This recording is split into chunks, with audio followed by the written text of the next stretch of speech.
And we're live. Here we are.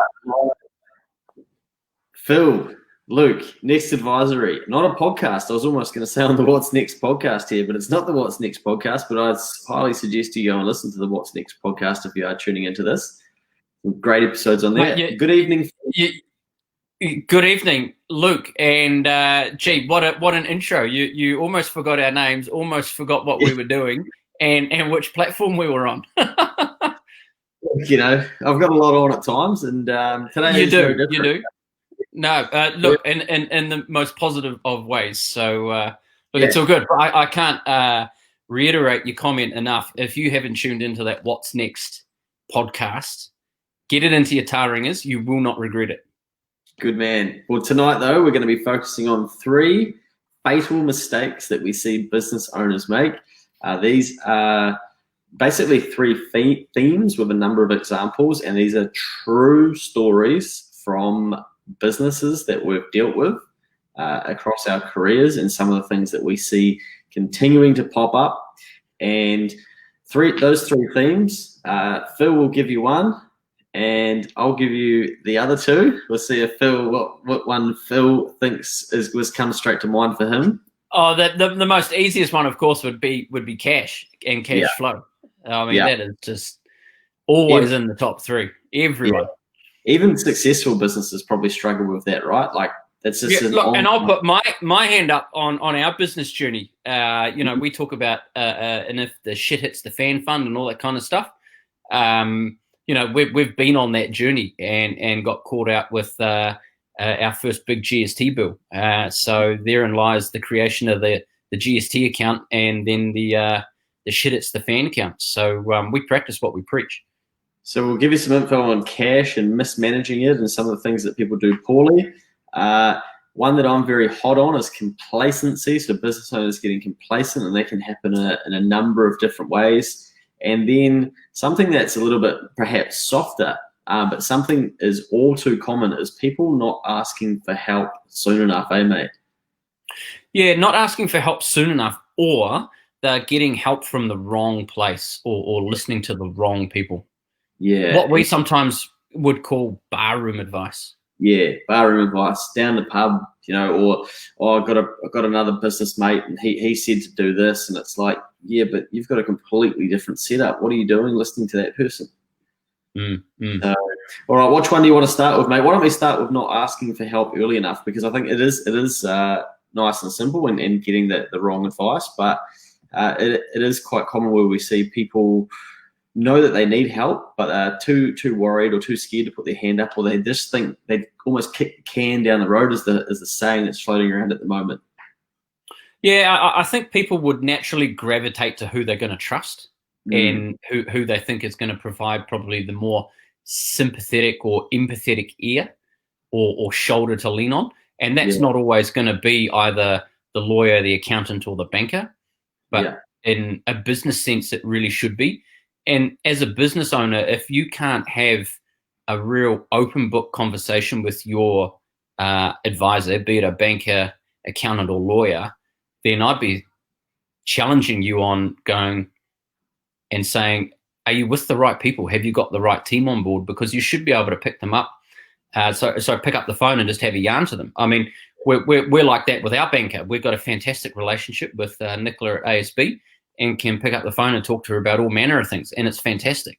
If I couldn't do that to our banker, then I'd be thinking, man, we need to have somebody else who's actually on our team. And that's the same for every business. And it's all too easy to go, oh, you know, mates, we've knocked off at 3 o'clock. Let's head to the pub, and we'll down a few of the crafties, and we'll dwell over the world's problems and try and solve them. And invariably, you know, your own business and challenges come up, and you know, oh, my lawyer said this, or oh, my banker said that, or oh, my bloody accountant said I've got GST to pay. Oh, my accountant says I've got a GST refund, and sometimes the accountant is judged on the size of the tax refund that a client gets. I think rather than you know, the genuine value or the problems that they're solving for the business owner. Yeah, and look, every business is going to have problems. It's just inevitable as part of being in business. And I think the piece that's broken is that then people do go to the pub, have a couple of those Castles and Son crafties perhaps, and then they start telling their problems to other business owners and things, and that's great. But that's where the discussion's happening, but it's then not involving the right people to help them solve those things. So then they're getting muddied information as to what they should do. So you have to be careful about where you're raising your problems, I think, is also an aspect of it.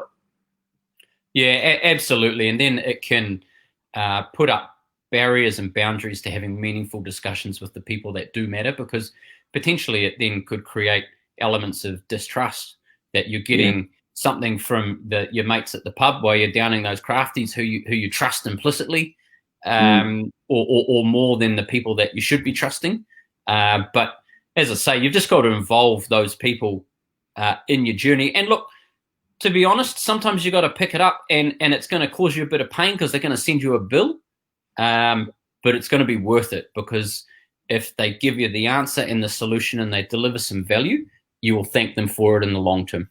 Yeah, and sometimes this happens internally too. We see where we've kind of asked a business owner, how did you not trust your gut on this, that this person giving you advice here or telling you they had everything sorted out, how did you kind of not, like, you must have known that they didn't actually know what they were claiming to know, and those types of things, and then you're going to end up in trouble later on. So people do need to be careful with who they have in their environment, even just at an internal level, not just external. Yeah, and then the other one that just springs to mind is that the real common thing that we hear in our industry, oh, my accountant's not proactive enough, or I never hear from my accountant. And yeah, I accept that, some accountants aren't always picking up the phone or also readily accessible, but an accountant isn't always the best crystal ball gazer. And if you've got a problem, they're not going to be able to guess it. So pick up the phone, drop them an email, and tell them what the problem is. If they don't know what the problem is, they can't solve it. Yeah, and it's not just accountants, as much as we like to rag on them sometimes. I've had 2 emails today, and they start with, oh, hey, sorry about my delayed response to get back to you. Why do you even say that? Don't start with that. The fact that you're typing that should be the trigger for you to realize you need to level your shit up. Anyway, winds me up. I just like it. I could build a list of templated emails that people use. Just like, don't say that. I don't, just get to the point. Anyway, moving on. What's next? Let's get into cash, mate, and managing. Shout out the live stream, Castles and Sons. David, I thought you might be watching. I snuck that in there for you. Managing cash. I mean, this can take so many different, pathways, but looking at a couple of the real basics, structuring out your cash like you spoke about before, and also we'll touch on for a bit difference between profit and cash, which always trips people up, and I've got a very good example of that myself. The thing that just comes to my mind during COVID, it's that initial level 4 lockdown. It really got highlighted about businesses' ability to manage their cash and have better control over it. And I was on a webinar with Bill English, former finance minister of our fine country, and he Hey, just you and Bill? I wish it was. He was taking advice from me, but look, I can't attest to that. I was listening to some fine words, and one of the fine things that he did say was, when it comes to cash flow forecasting, you don't need to have your accountant do it, and you don't need to be an accountant to be able to do it. It's easy, and I think it's all too easy for a business owner to go, oh, it's numbers, it's too hard, or oh, my accountant says I have to do it. I call bullshit. There's plenty of resources out there online for you to be able to do your own in a reasonably straightforward, simplistic manner that are going to be able to give you some visibility as to whether the shit's going to hit the fan or not. Yeah, nice, mate. And it's something that you do have to take a vested interest, because whether you like it or not, you're going to get paid in cash. Therefore, you should probably understand how to use it. Whether you do or don't like accounting, it doesn't matter. You still like money, surely. Oh, I need to find somebody that doesn't like money. Yeah. Well, profit versus cash is often a tricky one, because people look at, they judge the success of their business based on whether they have cash in their business, right, and the business bank account, and how much they have. And often they, don't understand, well, I don't have any money, therefore how do I have a profit, or how do I have tax to pay? And it's an age-old problem for the accounting industry to try and solve for their clients, and I don't think anyone's figured it out yet. But there's obviously a few places that money can go, including drawings. Well, the answer, Luke, the answer would be, let's go back and get that famous Italian dude to rewrite the accounting equation. We'll scrap the accrual method and we'll just stick to good old cash. And what you get, money in, money out. Let's pay tax on that. Then we don't need a balance. Then we don't need a balance sheet. Fuck that. Well, where you can run into troubles, for instance, I've got an example of this at the moment where the profit in the business has been held in cash, but it's been invested into an asset. So the profit is gone because it's paid for an asset. The asset can only be depreciated, which leaves you with a profit. And then there's tax to pay, but there's no money left because you've invested in your asset. So that's where potentially using something like debt would have been a smarter use to pay for the asset, to keep the cash in the business. But you need to understand how cash does move through your business so that before you go and do the things that get you in trouble, actually, do I need to think about this or get some advice around it so that I don't end up in the position that Luke's just explained? Yeah, so in that case, you'd be using the debt rather than the cash in the bank to buy whatever the asset is, which would then keep the cash in the bank for you to then pay the tax or go and execute your strategy, spend it on some advertising and grow that top line. Yeah, and then pay down the debt slowly, pay down the asset and match the debt with the asset and get rid of it as quickly as we can whilst managing cash flow. Yeah. So that's a very tricky one for people to understand. What else about managing cash do we see, mate? Well, what I touched on earlier, right, with having a separate account for your taxes. It's something we do only because I got caught out with our first GST return. Where you've got a bill and you've had all the money in your account, and then all of a sudden it's like, oh, some of that's not mine and I've got to send it over to IRD. It's actually easier to just siphon it off and put it into a separate account as you go.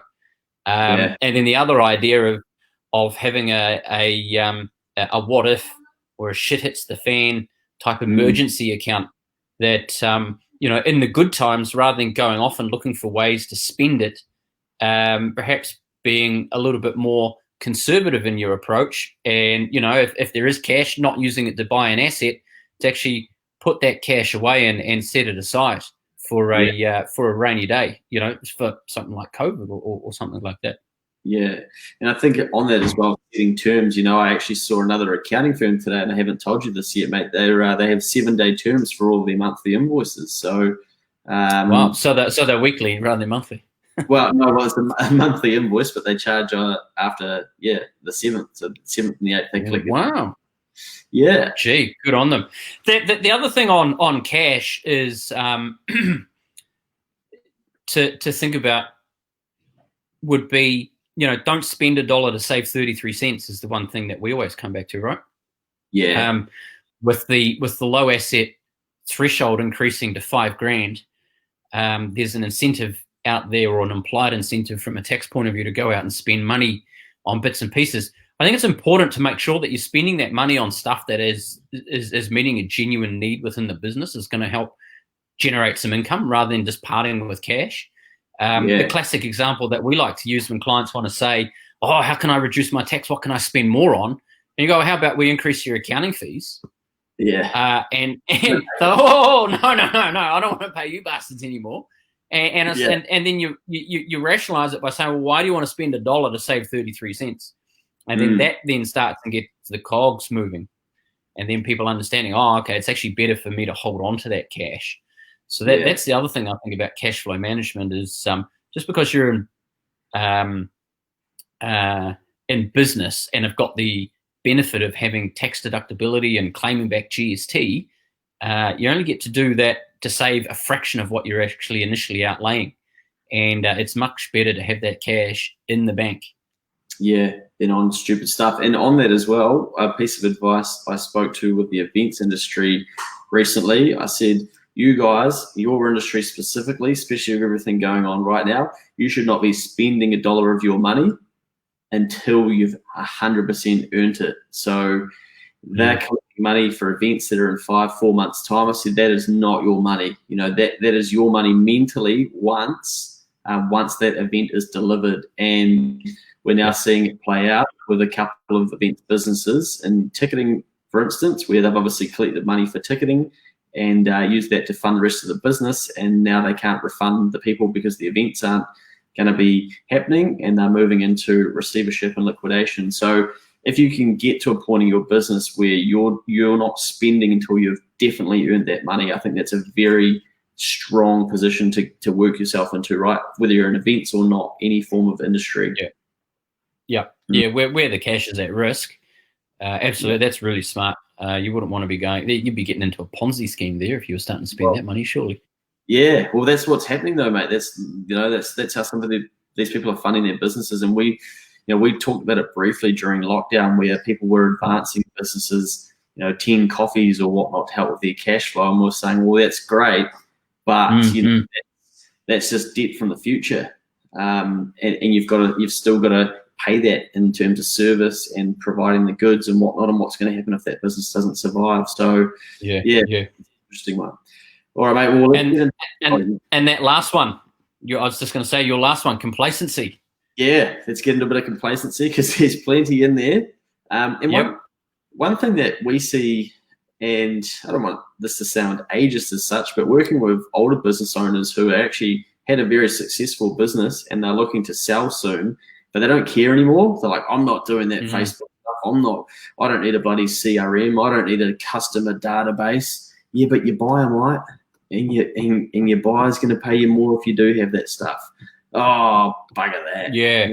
Like, hey, what are you doing? Always be looking to increase the value of your.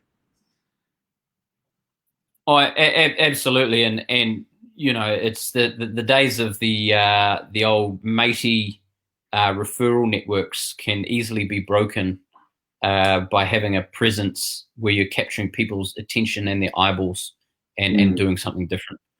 Yeah. So we see that a little bit, but there's a number of different ways that people can get complacent. I think we've probably already spoken about a couple around cash and even just terms and things like that. But got some examples here around not planning and not involving people in their planning, not chasing debt that they're owed, not investing in the business, not investing in themselves, burying their head in the sand, and also being too emotionally invested in what they're doing and not seeing the writing on the wall. So, yeah, sorry, mate, the old internet cut out a bit there and the screen went a bit black, so I don't know what happened. But I'm back with you. I was just giving a thorough list of things that business owners do that mean that they're a little bit complacent at times, including being emotionally invested in what they're doing without seeing the writing on the wall once. I've got there's a real world example that springs to mind, and you could probably guess it because it sticks out like you wouldn't believe, and it's in our industry. Myob versus Xero. He's gone there. I mean, I've gone there. I'll call it out. Yeah, go on. But it's true though, right? In terms of online cloud-based accounting, Myob got complacent and didn't invest in the right technology. And to be honest, they still haven't, because their account right software that they use, you still have to have an installed application on your computer, compared to Xero, which is 100% cloud-based. And I'm of the view, rightly or wrongly, Myob will probably disagree, but Myob was complacent and they took their market position for granted, and Xero, as a great innovative Kiwi company, just came up, chewed them up and spat them out, and is just on the absolute road to success, really, really delivering value to SMEs. Yeah, and complacency around Luke Kimmy's not buying Xero shares at $5. Oh, mate, I saw that that they've clicked over $100 a share. Yeah, Australian. Yeah. Oh, yeah, that adds a little bit more salt to the wound, because I will remember forever until the day I die, the day that I looked at their shares and I thought, do I buy or don't I buy? And they were $2 a share. Wow. Yeah, I think everyone's got a story about that with Xero. But I mean, it's great to pay an invoice to them every month anyway. But there's we should talk to Craig and say, hey, look, can we get some of that converting to equity? Yeah.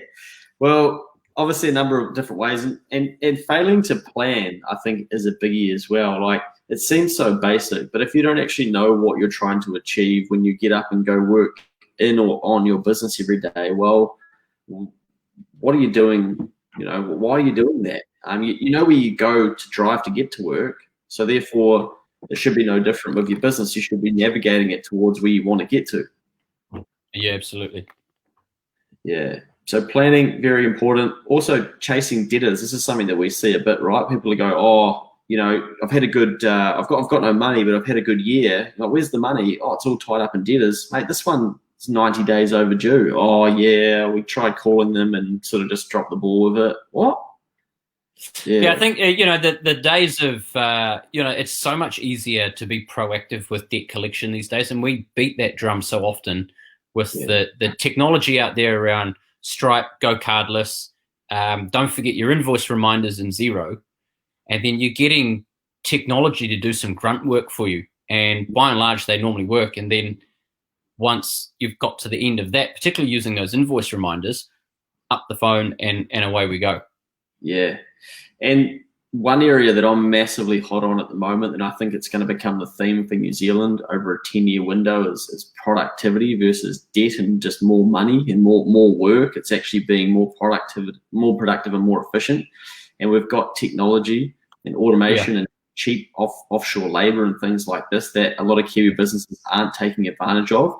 And there's only so long that you can keep throwing debt at things to create a solution and just get another client and get some more revenue. Like, you have to get to a point where you go, actually, we need to look inward here and go, what can we fix in this to make it faster, to make it more robust, to give people I'm pleased you said that, because the default for business owners is they're busy. And when you've got a team around you and they're busy and they're making noise, it's like, oh, well, the natural reaction is to go, oh, we'll just hire more people.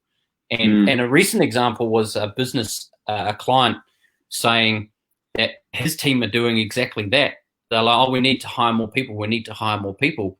And they're taking a step back and looking at the bigger picture and understanding the processes, what technology is being used in the business, how it's being used, and whether it's being used to its full potential.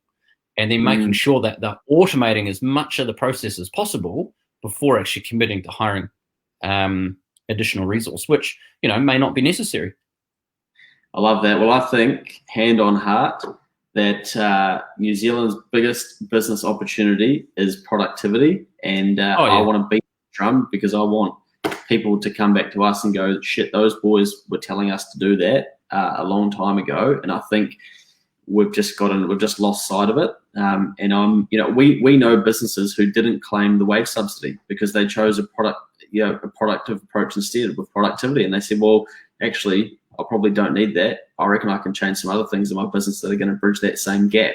And I think that is going to shit out of a number of people when they realize, what? So people deliberately chose not to take a wage subsidy because they wanted to play around with productivity. Yes.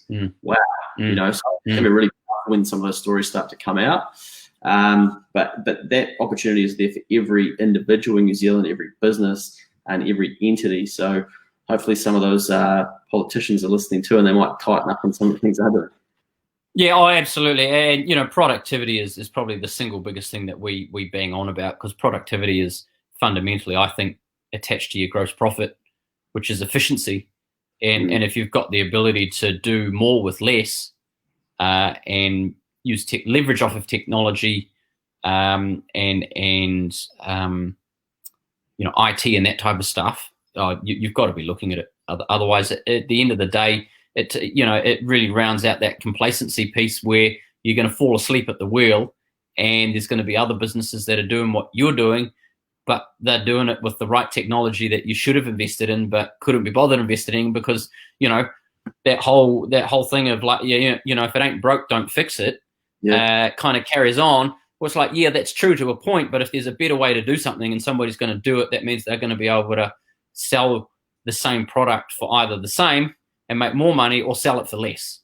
Yeah, love it. What a good way to finish. Well, there we go, mate. There's three very, very common themes and fatal mistakes that we see people making. So around complacency, not getting the help that you need, and not managing your cash. I don't know how many times we could try and tell people, but we do actually. We got some really awesome clients doing some cool stuff. I got an email today from a client who said, and we were having a coffee, and we were just talking about the timesheet process. Remember? And I said, "How are you doing timesheets at the moment?" They pulled out a paper form. I said, "Oh yeah, let's get." So I said, "What are you? This 2020, mate. What are you doing that for?" And they've just paid a contractor to design a new timesheet process. It's cost them a few grand, and a job management system. And I said, "How much time do you reckon that's saving you a week already? Easily 2 hours a week." So, oh wow, it'll pay for itself in no time. Yeah, 104 hours back, just like that. You know, that's 3 weeks' work basically. So, yeah, that's huge. it is possible for everybody, no matter how big or small your client is. So, some good stuff in there. I hope that's helpful. This is sort of stuff that we dive into deep with clients when we're working with them individually on their businesses. We did send out an email yesterday saying we have 2 spaces available to work with us through to 31 March 2021, and it's going to be pretty intensive for those that take that on board. We've had one lock that in yesterday, so there's 1 space available for September. We've got the first one in person with that business owner from yesterday next week, so that's going to be a lot of fun. But if you do want to inquire about working with us directly through to 31 March 2021, then we'd love to hear from you. And there is a little bit of criteria, so we can discuss that if you reach out, because it's not just for anybody. So, and how can the good people get in touch with us, Luke? L&P at nextadvisory.nz. Of course, they know that from listening to the Watch Next podcast.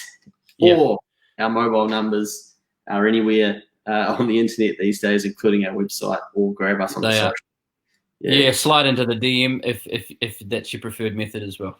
It's all happening. All right, mate. Thank you for your time, and thank you for as good as always. Yeah, this continued education that Dr. Phil just spits out to the masses of businesses out there, mate. Just to let you know, 160 downloads of the podcast in this week just gone. So good numbers again. Wow, bloody good numbers. Just producing value. That's the one. Thanks for listening, team. If you got any, sing out.